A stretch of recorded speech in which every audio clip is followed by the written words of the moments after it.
All right, everyone, go ahead and get started here with starting pitcher Austim Gomber. Larry Patrick, why don't you start us off? Yeah, congratulations tonight, Austin, on a great performance.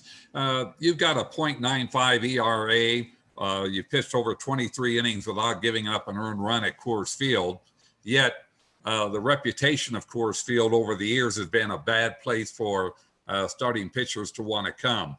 How do you feel about the stadium and what you've been able to do here as opposed to when you're pitching away from here? I mean, I like pitching here. I don't have an issue. Like I told you guys before, I feel, pretty comfortable pitching here. I actually think you can look at it the opposite way too. Same thing we deal with offensively when we go on the road, how the ball carries different. Those teams deal with that when they come in here. So, I feel like you just got to attack their strikes. Especially early on in a homestand when a team first gets here. I mean, it is different for sure. So, but as far as confidence, I think I feel good pitching anywhere. But yeah, I like pitching here. You're taking on a team tonight that has really been dynamic offensively. Do you feel this is your best game that you've pitched here this season? Yeah, probably. I mean, that's a good team over there. Obviously, they've been winning some games and they got a lot of talented players. And obviously, we're coming off of not our best road trip, so it was a big game for us tonight to kind of start the homestand off right. Like we've been telling you guys, we feel like we're a better team than what our record says. And we feel like we're a really good team at home, and we just want to get started off in the homestand on the right step. Okay, congratulations. Thank you. Thomas Harding, go ahead. Hey, Austin, this is a Padres team you faced 3 times now and really held them down as far as scoring is concerned and hits and everything else. How much do you change from outing to outing against them? And do you see their wheels turning, trying to find different ways to adjust to you? Yeah, we changed a little bit game plan wise going in, but the biggest thing was I just told Diaz before the game, just, we had obviously had success against them 2 times.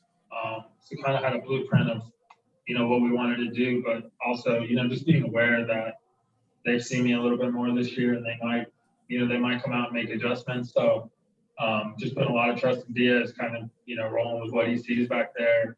He's been doing a great job lately for me. I feel like we got some good chemistry going on and starting to learn each other more and more every time out. So just put a lot of confidence in him.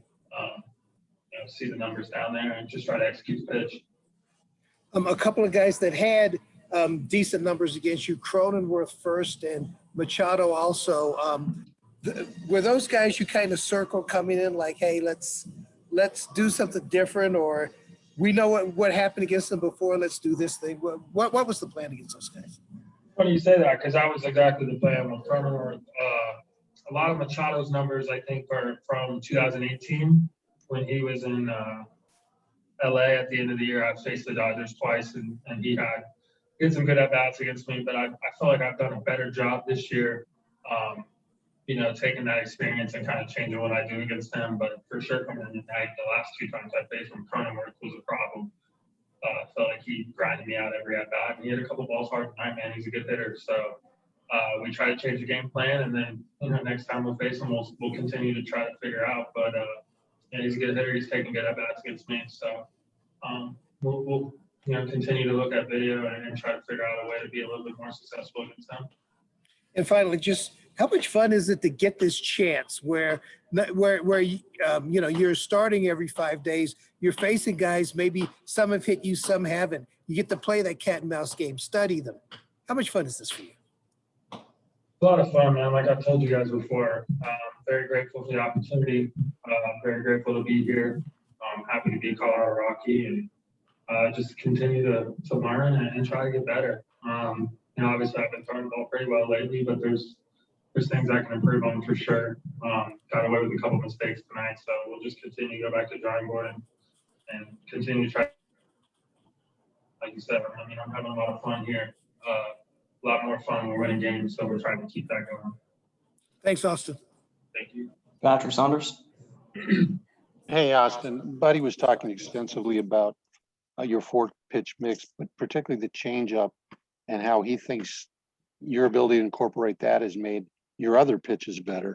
So my question for you is, at what point this season did that change become a pitch that you felt, it was part of your arsenal every time you went out on the mound? Probably after St. Louis. Yeah, I just felt like up until St. Louis, I hadn't really been me. Pitch how I pitch, attack how I attack. That's partially the catchers not knowing me and me not doing a good enough job of, explaining what I do. But yeah, I mean, the first month was pretty frustrating. I think it came to a head in St. Louis because I had really good stuff in St. Louis and I should have pitched better than I did, and I didn't. And I felt like a lot of it was just the way I was attacking, the way I was sequencing guys. It just wasn't to my strengths. It was, I felt like I was pitching more to like a scouting report rather than just pitching to my strengths. So I made it, pretty clear, line there that after that St. Louis start that I was going to be me. I was just going to do what I do and live with it. I wasn't going to try to be anybody else. I wasn't going to try to pitch a certain way. I was just going to do what I know. Do what I've had success with in the past and do what I'm confident in. I think that's the biggest thing that's changed for me. Excellent. Thanks, man. Appreciate it. Yeah. Danielle? Hey, Austin, your stats from your first 7 games to your last 7 games have been drastically different. What do you feel like has been the biggest difference for you? And did it feel like it was kind of building up to that, or was it kind of like a flip that switched and everything just kind of clicked at once? I think a little bit of both. I think I've had this stuff all year. Obviously, I wasn't throwing my changeup early on, but I really felt like I had the stuff, the pitches to be successful. I just wasn't using them the right way. I wasn't using them the way I know how to. So, like I said, I mean, after St. Louis, I was very, very frustrated, and it just felt like I wasn't giving myself the best chance to have success. And so I kind of just was like, hey, I'm going to do something different. I'm going to go back to doing what I know how to do. Kind of talk to Diaz about how I wanted to attack, and we kind of just were building on that. And I think it's getting better every time out. He's starting to learn me more and just gaining confidence. I always felt like I could do this, but, it's another thing to go out there and do it. So for sure, gaining confidence, feeling better, feeling more comfortable. But I think it really was just the mindset of me going back to just attacking how I know how to. Thank you. You're welcome. All right, 3 more left. We'll go to Mike Kelly, then Tracy, and then Owen. Mike, go ahead. Austin, that at bat with Grisham in the 6th inning, 9 pitches, was it a case of you're not wanting to give in, or how did you approach that to get that final out? I was trying to get him out. I didn't want to face Machado. I felt like that was my guy. That's the guy I wanted to get out. I got to the 2-out spot to get Grisham up, the lefty. He just had a great at-bat, man. He had a really good at-bat. He's put together, him and Cronenworth have put together some really good at-bats against me this year. That was another one. He grinded me, made me make pitches, but fortunately I was able to get out of it. Leave Manny on the on-deck circle, and I was, lead off to next inning and then be on base. Thank you. Tracy? Austin, Blackie was a pitcher a lot like you were. At times, do you feel like he has a better read, like when he's talking to you about the changeup and things like that? I mean, when you sit and think about it, do you think he has a little bit better feel for helping you along those lines? Yeah, for sure. I think there's a lot to be learned from Buddy. He's been in the game a long time, pitched a long time in the big leagues. He's a really good pitcher. And obviously, he's continued to be in the big leagues, as a manager and coach throughout. So he's got a lot of experience in the game, man. So anytime he's willing to offer any kind of insight, I'm all ears. He's been good for me so far. A lot of mindset stuff and just slowing myself down and helping me realize those times in the game where I get into tight spots and I need to slow myself down. And he'll give a whistle from the dugout or whatever it is if he sees me starting to speed up. So he's been huge for me. And I really enjoy playing for him. Thank you, sir. All right, Owen with the last question. A quick follow-up on what you said about St. Louis being a turning point. you think there was anything about being in your old park that helped bring back some of your old self?